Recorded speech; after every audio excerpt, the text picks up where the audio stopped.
What's going on, you guys? So I wanted to drop a little video because I had watched Manny Pacquiao on a little interview that Fight Hype did with him, and Fight Hype asked him, who were the top 5 fighters you have faced in your career?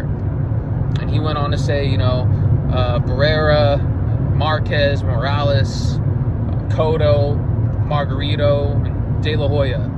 And he didn't put Floyd Mayweather on that top 5, right? And, Sean Zattel asked him, why not no Floyd? And Manny responded with, he ran for 12 rounds and this, that, and the other. He felt bad for the fans because of it. And Mayweather, all he does is run. I'm paraphrasing the last part, but can't remember. I couldn't really make out what else he really said. It didn't really make sense. But I was just shocked that this dude is still, not over the Floyd Mayweather loss. And just the amount of comments I've read, on that little video alone, it just irritates me seeing Manny Pacquiao saying stupid stuff like that. Along with the dumb casual fans there are in the sport of boxing, right? People will say, Mayweather was a runner, and he's so boring, and this, that, and the other, and he fought a past prime Pacquiao. He ducked Pacquiao for years, blah, blah, blah. And it's like, Mayweather was the older guy, right, when they fought. Pacquiao was actually younger. And the whole reason you people say Mayweather ducked him isn't true, first off, but you guys want to say that because Manny Pacquiao dodged drug testing for years. He didn't want to do drug testing because he was on juice, right? These are just allegations. These aren't the truth, right? He never tested positive, but if you have any common sense, you would know that a guy coming up from 108 pounds all the way up to 154 pounds and still stopping and hurting their opponents along the whole way up to 154 pounds, you would think that guy's juicing, and most likely he was.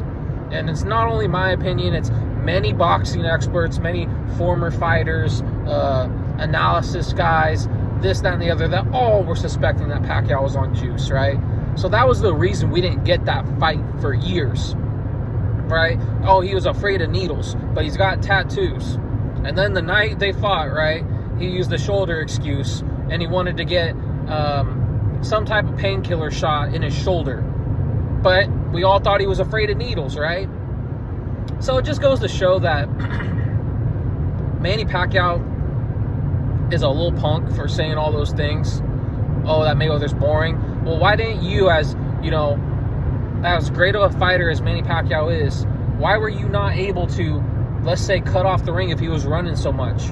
Why did your punch output, right? So Manny Pacquiao is regarded as like a fighter that has crazy punch output. Like he's throwing so many punches, this, that, and the other. How did you manage to throw way less punches? Mayweather landed dang near double the amount of punches you landed, right? And your output was crazy low, and your power wasn't there. All the 2 moments he had where he, hit Mayweather and Mayweather was just up on the ropes, those are like more so off-balance shots. Those aren't real power shots that really hurt Mayweather in that fight. But it's just really frustrating hearing that, and it's really extremely frustrating seeing and hearing dumb boxing fans, casual fans, not real hardcore fans of the sport, say things like, Mayweather's ducking and it was a past prime Pacquiao, this, that, and the other. But going on to the 5 or 6 fighters he mentioned, when he got questioned who was the best fighters he fought, he put Oscar De La Hoya on there, right? When he fought Oscar De La Hoya, he's drained him down back to 147 pounds, and it was an old Oscar De La Hoya. He retired after that fight. The only reason he took the fight because it was a good money fight. Other than that, it was a drained, old, washed up Oscar De La Hoya. When he fought Miguel Cotto was a 147 pounder. He took him down to 145 pounds, drained him on that, and most likely that was the most juiced Pacquiao that we've ever seen. In fact, Paulie Malignaggi, I remember watching a video of him breaking down why he thought Pacquiao was on steroids. And he pointed toward the Miguel Cotto fight, right? Because Miguel Cotto was a former opponent of Paulie Malignaggi, and he went on record saying Miguel Cotto was probably the hardest puncher I've ever faced in my career. Just the power he had on his shots was absurd, right? So he was watching that fight closely because this was the first time we seen Pacquiao move up past 140 pounds, and it had to be at a catch weight of 145. But he was curious to see how Pacquiao would handle the punching power of Miguel Cotto, and he was picking Cotto to win that fight before it had happened, right? We went on to see Pacquiao put on a dominant performance, right? He was able to eat every single one of Miguel Cotto's power shots, and the knockdowns he had weren't shots he really loaded up on. Like, he hit him with like some weird uppercuts in that fight, right? Where his footing wasn't even placed on the ground, on the canvas. It was more like just a weird, awkward shot, but somehow these power shots were hurting Miguel Cotto, right? And he didn't get tired at all that whole entire fight. His like stamina was on another level. For as long as that fight went and the amount of punches he was throwing, you would expect a non-steroid using fighter to get tired during that fight, but he didn't, right?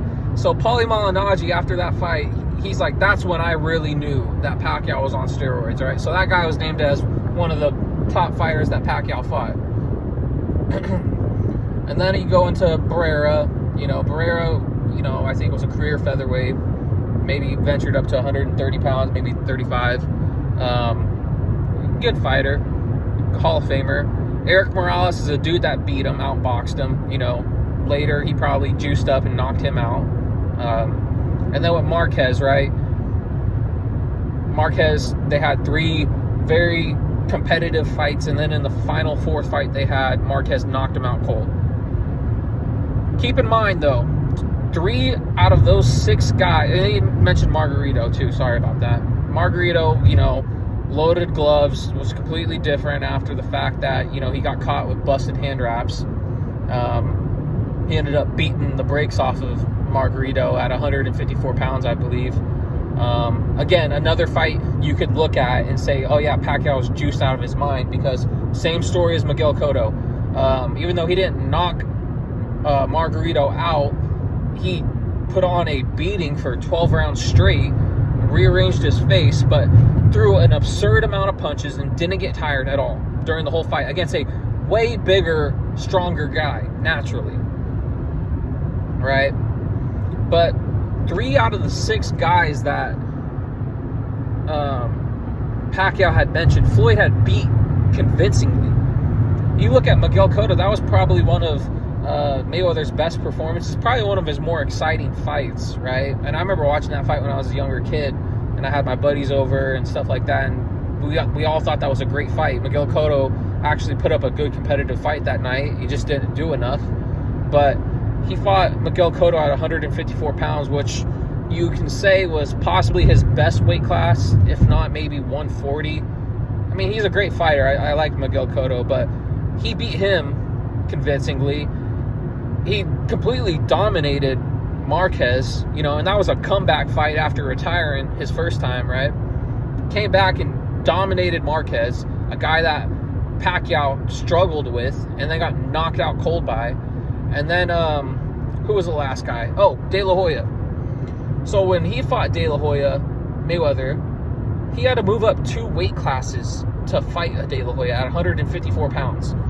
Was the B side, accommodated to any and every single demand that Oscar De La Hoya had. And he fought a younger, fresher champion, Oscar De La Hoya, versus what Manny Pacquiao did, right? Manny Pacquiao drained that guy to come down to 147 pounds. When Mayweather fought him, he had to go up to 154 pounds, 2 weight classes to fight him. So, I mean, yeah, you could say, oh yeah, Pacquiao, his performance looked better, but given all the things I just said, like, whose performance was really better? Or who's more meaningful? Was it Pacquiao draining an old De La Hoya Or was it Mayweather coming up 2 weight divisions to fight a younger, fresher De La Hoya at his weight class, right? So all in all, man, it's just kind of frustrating hearing Pacquiao say these things, and it's even more frustrating hearing dumb fans say things they've said for years. And I also dropped a video of Terrence Crawford on a podcast. It was a YouTube short I dropped of him saying that Pacquiao isn't on his top 5 because he thinks he didn't do it off his own strength. He thinks he was helped. In other words, he thought he was juicing as well.